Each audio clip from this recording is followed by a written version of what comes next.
Welcome back to another technical deep dive here in the debug zone. Today, we're tackling a big question and breaking it down with insights from other users.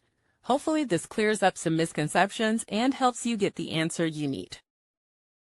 So buckle up, stay a little curious, and let's jump right in.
And that's a wrap.